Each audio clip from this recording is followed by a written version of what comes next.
ओम नमस्ते दर्शक बंधु जो मानकर पुराना काश अच्छी कफ अच्छी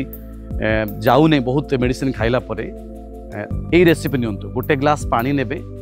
दीटा डालचिन ता सहित 5-6टा आपणकर गोलमरीच एवं ता सहित दीटा लवंग दीटा अलैच एवं अदा खंडे एक पकईकी ताकू बॉयल करंतु अधा ग्लास तो होची ताकू सकाळू सकाळू खाली पेट सकाळे एवं संध्यारे पियंतु निश्चित भाव यार समाधान हो।